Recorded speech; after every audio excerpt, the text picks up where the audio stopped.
नमस्कार, मैं हूं अरुण बापना और आज हम लोग बात करने वाले हैं कि मेडिकल की पढ़ाई के लिए बांग्लादेश क्यों एक सबसे बेहतर विकल्प है आपके पास। देखिए, जब कोई भी स्टूडेंट 11th और 12th में बायो लेता है और नीट की पहली बार एग्जाम देता है तो उसका पहला टारगेट होता है कि उसका एडमिशन उसके अपने स्टेट में या उसके अपने शहर में हो। लेकिन जो कंपटीशन है उसकी वजह से कई मैक्सिमम केसेस में स्टूडेंट्स को एडमिशन यहाँ मिल नहीं पाता है और उस स्थिति में स्टूडेंट भारत से बाहर जाने के लिए ऑप्शंस देखता है। तो अगर मुझे भारत में एडमिशन नहीं मिल रहा है तो क्यों ना भारत जैसी कंट्रीज को पहला टारगेट किया जाए, क्यों ना ये देखा जाए कि अगर मुझे भारत में एडमिशन नहीं मिल रहा है तो ऐसे कौन कौन से देश हैं जहां पढ़ाई, मौसम, बीमारियां, दवाइयां, इलाज के तरीके, कल्चर, एजुकेशन सिस्टम, लगभग सारी चीज़ें मुझे भारत के जैसी मिल रही हैं। जब हम लोग ऐसे ऑप्शंस देखते हैं तो बांग्लादेश उसमें एक सबसे बेहतरीन विकल्प निकल कर सामने आता है जो कहीं ना कहीं हमारी पॉकेट को भी सूट करता है। नेपाल भी एक ऑप्शन हो सकता है, लेकिन नेपाल में जो टोटल एक्सपेंसेस हैं वो काफ़ी ज़्यादा हैं, भारत से थोड़ा ही कम है। लेकिन बांग्लादेश में और भारत में जो एक्सपेंसेस हैं उनमें काफ़ी बड़ा डिफरेंस है, ऑलमोस्ट 1/3 एक्सपेंसेस के आसपास का डिफरेंस आ जाता है। तो आज हम लोग बात करते हैं कि बांग्लादेश क्यों सबसे बेहतर ऑप्शन है। देखिए, बांग्लादेश में आपको लगभग हर चीज़ भारत के जैसी मिलेगी। वहाँ का रहन सहन, खान पीन, मौसम, कल्चर, किताबें, सिलेबस, दवाइयाँ, बीमारियाँ, bacteria, almost everything is same as India. दूसरी चीज़, अगर हम लोग यहाँ पर एजुकेशन की क्वालिटी और क्लिनिकल एक्सपोजर की बात करते हैं तो मेडिकल में जो सबसे इम्पॉर्टेंट फैक्ट्स हैं वो है कि आपको पेशेंट का फ्लो अच्छा मिलना चाहिए, जो बिना अच्छी पॉपुलेशन के पॉसिबल नहीं है। बांग्लादेश में पॉपुलेशन काफ़ी है, पॉपुलेशन के साथ साथ में डेंसिटी भी बांग्लादेश में काफ़ी अच्छा है। तो जहां आपको पॉपुलेशन और डेंसिटी मिलती है वहीं आपको सबसे अच्छा क्लिनिकल एक्सपोजर मिल सकता है। एक दूसरा बड़ा एडवांटेज आपके पास ये है कि बांग्लादेश के सभी मेडिकल कॉलेजेस में कॉलेज के अपने खुद के हॉस्पिटल्स होते हैं जो कैंपस के अंदर ही सिचुएटेड होते हैं। अगर आप बांग्लादेश को किसी दूसरी कंट्रीज़ के साथ कंपेयर करते हैं तो मैक्सिमम कंट्रीज़ में इनके अपने हॉस्पिटल्स नहीं होते हैं। शहर में जो हॉस्पिटल्स हैं उनके साथ इन्होंने टाई अप किया हुआ होता है और बच्चे केवल वहाँ पर हॉस्पिटल में देखने जाते हैं, उनको कुछ भी करने का मोस्टली राइट नहीं होता है। तो क्लिनिकल एक्सपोजर उनको बहुत अच्छा नहीं मिल पाता है। और उसी शहर में अगर दूसरी 4 या 5 यूनिवर्सिटीज़ अवेलेबल हैं तो उन यूनिवर्सिटीज़ के स्टूडेंट्स भी उन्हीं हॉस्पिटल्स में आने वाले हैं। तो डेडिकेटेड हॉस्पिटल नहीं होता है। यहाँ पर आपको प्रॉपर अच्छा एजुकेशन तो मिल ही रहा है, अच्छे एजुकेशन के साथ साथ में पॉपुलेशन और डेंसिटी की वजह से बहुत अच्छा क्लिनिकल एक्सपोजर भी मिल रहा है। ईटिंग हैबिट्स और वेदर दोनों सेम होने की वजह से जो डिजीज पैटर्न है वो भी आपका एग्जैक्टली सेम होता है। तो जो बीमारियां और दवाइयां और इनफैक्ट जो इलाज के तरीके हैं वो भी आपके सेम ही हैं। इनफैक्ट काफ़ी ऐसी फार्मा कंपनीज हैं जिनके भारत में सेटअप हैं और उन्हीं कंपनीज के सेटअप बांग्लादेश में भी हैं। तो इवन कई कंपनीज ऐसी हैं जिनकी मेडिसिन भी आपको सेम ही मिलती है। इसके अलावा अगर हम लोग बात करते हैं तो बांग्लादेश में हर किसी स्टूडेंट को एडमिशन नहीं मिलता। ये जानना और समझना बहुत ज़रूरी है कि अगर आप बांग्लादेश जा रहे हैं तो आप एकेडमिकली स्ट्रांग होने चाहिए। दूसरी चीज़, आप मेंटली प्रिपेयर होने चाहिए कि आपको मेडिकल की पढ़ाई इतनी आसान नहीं होगी। मेडिकल की पढ़ाई में आपको समय देना पड़ेगा, आपको मेहनत करनी पड़ेगी, तभी आप बांग्लादेश में पास हो पाएंगे। बांग्लादेश में जो एलिजिबिलिटी क्राइटेरिया है उसमें करंट ईयर और लास्ट ईयर में अगर आप 12th पास हुए हैं तो आप एलिजिबल हैं। आपका 12th class including current year 2 साल से ज़्यादा पुराना नहीं होना चाहिए और 10th क्लास आपका इंक्लूडिंग करंट ईयर 4 साल से ज़्यादा पुराना नहीं होना चाहिए। इसके साथ साथ आपका बायो में जो मार्क्स है, 12th क्लास बायो की बात कर रहा हूँ मैं, 60% से ऊपर होना चाहिए और ओवरऑल आपका 10th और 12th जो है वो भी एग्रीगेट 60% से ऊपर होना चाहिए। 7 GPA रिक्वायर्ड होता है। आप आपके डॉक्यूमेंट्स की कॉपी हम लोगों को भेज सकते हैं, हम लोग एग्जैक्ट GPA कैलकुलेट करके आपको दे देंगे। तो ये एलिजिबिलिटी के बेसिस पे आपका एडमिशन होता है। तो आपके साथ बैठकर पढ़ने वाले सारे बच्चे एकेडमिकली स्ट्रांग होते हैं। जबकि दूसरी मैक्सिमम कंट्रीज के अंदर कोई भी स्टूडेंट जो 50% के साथ पास हुआ हो उनको एडमिशन दे दिया जाता है। इवन आप समझ सकते हैं कि भारत में कैटेगरी सिस्टम की वजह से 40% से ऊपर भी बच्चे एलिजिबल हो जाते हैं, नीट क्वालिफाइड भी बच्चे 40% से ऊपर हो जाते हैं। लेकिन उन कंट्रीज़ में, मैं किसी कंट्री का नाम नहीं लूँगा, बट मोस्टली कई कंट्रीज़ हैं ऐसी जहाँ पर पास क्लास बच्चे को भी एडमिशन मिलता है। तो आप समझ सकते हैं वहाँ एजुकेशन की क्वालिटी आपको किस तरह की मिलने वाली है। यहाँ पर आपको 7 GPA चाहिए। तो ये आपकी बेसिक चीज़ें हैं। इन बेसिक चीज़ों के साथ साथ में हम लोगों को ये भी जानना और समझना है कि यहाँ पर एजुकेशन सिस्टम जो है वो काफ़ी स्ट्रांग है। आपका 5 साल का कोर्स 4 प्रॉफ में डिवाइड होता है, जैसे भारत में हो तो जो सिस्टम एप्लीकेबल है। ये 4 प्रॉफ में आपका पहला प्रॉफ 1.5 साल का है, दूसरा प्रॉफ 1 साल का, तीसरा प्रॉफ 1 साल का और चौथा जो प्रॉफ है आपका वो भी 1.5 साल का होता है। पूरा कोर्स आपका इस तरीके से डिस्ट्रीब्यूट किया हुआ है। इसकी डिटेल्स आपको डिस्क्रिप्शन में मिलेंगी। इसके अलावा और कई वीडियोस हम लोग अपडेट करेंगे जिसका लिंक भी हम लोग साथ साथ शेयर करेंगे। इस चैनल को आप सब्सक्राइब करें। मैं इसको कंटिन्यू कर रहा हूँ। FMGL एक्ट जो रिसेंटली आपने रूल्स एंड रेगुलेशन देखे, अगर मैं बांग्लादेश के पॉइंट ऑफ व्यू से बात करता हूँ तो बांग्लादेश सबसे पहली ऐसी कंट्री है जहाँ से प्रॉपर क्लैरिटी इन चीज़ों पर मिला है कि FMGL एक्ट जो है उसकी सारी रिक्वायरमेंट को बांग्लादेश में फुलफिल किया जाता है। 5 साल का कोर्स, उसके बाद में 1 साल की इंटर्नशिप, उसके बाद में रजिस्ट्रेशन, और ये रजिस्ट्रेशन लोकल स्टूडेंट के इक्वल है।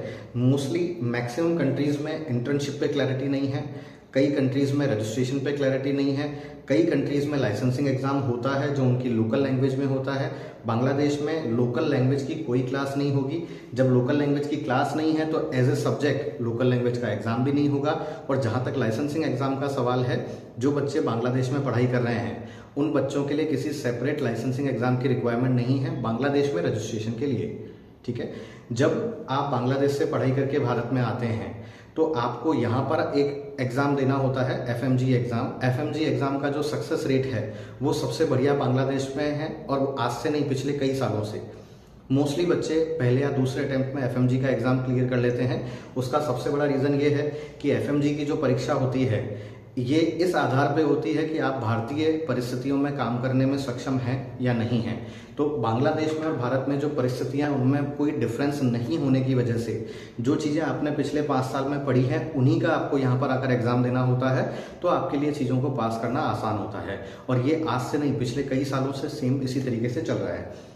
इसके अलावा अगर हम लोग बात करते हैं बांग्लादेश के बेसिक्स की, बांग्लादेश में मोस्टली 4 यूनिवर्सिटीज़ हैं जो काफ़ी पॉपुलर हैं। बाकी जितने भी कॉलेजेस हैं, लगभग 60-65 मेडिकल कॉलेजेस हैं, प्राइवेट मेडिकल कॉलेजेस। ये सभी मेडिकल कॉलेजेस इन 4 यूनिवर्सिटीज़ से एफिलेटेड हैं। ढाका यूनिवर्सिटी जो ढाका में है, ढाका और ढाका के आसपास के जो मेडिकल कॉलेजेस हैं वो सभी कॉलेजेस ढाका यूनिवर्सिटी से एफिलेटेड हैं। उसके बाद में चिटगांव यूनिवर्सिटी, चिटगांव, कुमिल्ला और नियर बाय लोकेशन पे जो मेडिकल कॉलेजेस हैं वो चिटगांव यूनिवर्सिटी से एफिलेटेड हैं। सिलत यूनिवर्सिटी, वहाँ पर जो इंस्टीट्यूशंस अवेलेबल हैं वो सारे उसी यूनिवर्सिटी से एफिलेटेड हैं। उसके अलावा राजशाही मेडिकल यूनिवर्सिटी, तो यहाँ पर राजशाही, रंगपुर, बोगरा या नियर बाई लोकेशन पे जितने भी मेडिकल कॉलेजेस हैं वो राजशाही मेडिकल यूनिवर्सिटी से एफिलेटेड हैं। बांग्लादेश में जो पॉपुलर सिटीज़ हैं उनके बारे में अगर हम लोग बात करते हैं तो ढाका कैपिटल सिटी है। यहाँ पर काफ़ी मेडिकल कॉलेजेस के ऑप्शंस अवेलेबल हैं। ढाका में काफ़ी स्टूडेंट्स पहले से पढ़ रहे हैं। ढाका के अलावा चिटगांव, सिलट, रंगपुर और कुमिल्ला ये दूसरी सिटीज़ हैं जहाँ पर काफ़ी मेडिकल कॉलेजेस हैं और काफ़ी बच्चे पहले से पढ़ाई कर रहे हैं। इन सभी सिटीज़ के अंदर ये सारी सिटीज़ काफ़ी सेफ हैं, सिक्योर हैं और वेल कनेक्टेड हैं, बाई रोड भी और बाई एयर भी। इसके बाद अगर हम लोग आगे की चीज़ों पर बात करते हैं तो बांग्लादेश के लिए कई बार ऐसा बोला जाता है कि बांग्लादेश काफ़ी महंगा है, बांग्लादेश काफ़ी कॉस्टली है, या बांग्लादेश में जो टोटल एक्सपेंसेस हैं वो बहुत ज़्यादा आते हैं। तो ऐसा कुछ भी नहीं है। हम लोग अगर टोटल एक्सपेंसेस की बात करते हैं, टोटल एक्सपेंसेस में जो मेजर फैक्टर्स होते हैं आपके, उसमें हम लोग फीस, हॉस्टल, फूड, ये 3 चीज़ें मेजर कंसिडर करते हैं। इसके बाद इंश्योरेंस और वीज़ा रिन्यूअल, ये 2 इंपॉर्टेंट चीज़ें हैं जो हम लोग कंसिडर करते हैं। प्लस जो आपके डॉक्यूमेंटेशन और प्रोसेसिंग के एक्सपेंसेस हैं या वन टाइम एक्सपेंसेस हैं, ये हम लोग चीज़ें कंपेयर करते हैं। आपको ये जानकर आश्चर्य होगा कि इनमें से इंश्योरेंस और वीज़ा का एक्सपेंसेस आपका बांग्लादेश में नहीं होता है। आपके लिए जो मेजर एक्सपेंसेस बचे वो एक्सपेंसेस बचे फीस, हॉस्टल और फूड, और बहुत छोटा सा नॉमिनल सा एक्सपेंसेस होता है डॉक्यूमेंटेशन प्रोसेस और आपके आने जाने के जो एक्सपेंसेस हैं, जो आपके इनिशियल जो एक्सपेंसेस होते हैं ट्रैवलिंग के, उनका। इंश्योरेंस यहाँ पर ज़रूरी इसलिए नहीं है क्योंकि आप जिस मेडिकल कॉलेज में पढ़ने वाले हैं उनका अपना हॉस्पिटल है। तो लगभग सभी मेडिकल कॉलेजेस के अंदर अगर किसी स्टूडेंट को हॉस्पिटल फैसिलिटीज़ की रिक्वायरमेंट होती है तो मोस्टली वो उनके अपने स्टूडेंट्स के लिए फ्री है। वीज़ा की अलग से आपकी कॉस्ट इसलिए नहीं आती है क्योंकि सभी इंडियन नेशनल्स के लिए बांग्लादेश में वीज़ा फ्री है। ये 2 ऐसे फैक्ट्स हैं जिसकी वजह से आपका कुछ एक्सपेंसेस बच जाता है जो हर ईयर होने वाला होता है। उसके बाद आपको ये भी जानना बहुत ज़रूरी है कि बांग्लादेश में लिविंग कॉस्ट बहुत कम है। अगर आप किसी भी कंट्री से कंपेयर करते हैं तो जो आपके एक्सपेंसेस रहने और खाने के लगते हैं वो बांग्लादेश में बहुत कम है। मैक्सिमम कंट्रीज़ के अंदर आपका जो खाने का एक्सपेंसेस है, जिसको हम लोग पोस्ट एडमिशन एक्सपेंसेस बोलते हैं, जो मैक्सिमम केसेस में कंसल्टेंट्स या एजेंट्स या यूनिवर्सिटीज़ आपको लिखकर नहीं देती हैं, ऐसे जो एक्सपेंसेस हैं उसमें आप खाने का एक्सपेंस कंसिडर कर सकते हैं। खाने के अलावा मैंने आपको जैसा बताया इंश्योरेंस और वीज़ा हो गया। इसके बाद में आपका वेकेशंस में जो आने जाने का एक्सपेंसेस है, वेकेशंस में आने जाने के एक्सपेंसेस के अलावा आपका पॉकेट मनी का एक्सपेंसेस हो गया। फिर आपका जब आप क्लिनिकल रोटेशन शुरू करते हैं, mostly 3rd year 4th year 5th year में जब आपका क्लिनिकल रोटेशन होता है किसी भी कंट्री में, तो आपके हॉस्टल से कैंपस जाने के एक्सपेंसेस, आपके हॉस्टल से निकलकर आपके हॉस्पिटल जाने के एक्सपेंसेस, ये जो एक्सपेंसेस हैं ये भी मोस्टली कोई आपके साथ शेयर नहीं करता। बांग्लादेश में लोकल ट्रांसपोर्टेशन आपका जीरो है, क्योंकि हॉस्टल, हॉस्पिटल और कैंपस तीनों चीज़ें एक साथ एक ही जगह पर सिचुएटेड है। दूसरा, अभी इंटर्नशिप नए नियमों के हिसाब से कंपलसरी है।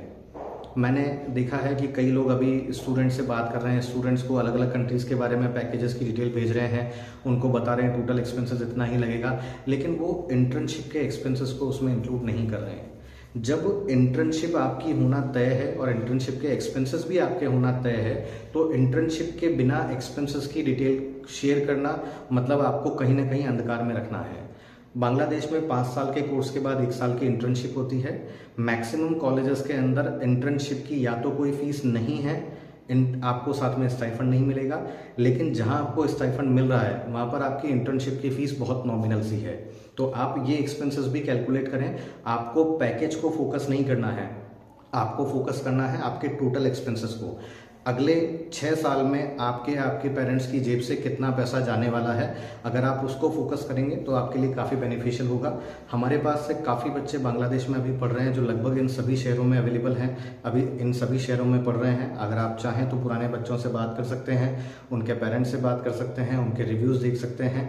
उसके साथ साथ ही आपके टोटल एक्सपेंसेस क्या होंगे, कितने होंगे, इन चीज़ों को और बेहतर तरीके से समझने के लिए, हर कॉलेज के बारे में, उनके फीस स्ट्रक्चर के, लेटेस्ट फीस स्ट्रक्चर के बारे में अधिक जानकारी के लिए आप हमें कांटेक्ट कर सकते हैं। हमारे वीडियो को सब्सक्राइब करें, इस चैनल को सब्सक्राइब करें और इसमें नीचे जो नंबर दिए हुए हैं उन्हीं नंबर्स पे आप कांटेक्ट कर सकते हैं इस साल की लेटेस्ट फीस और एडमिशन प्रोसेस से संबंधित जानकारी के लिए। Thank you.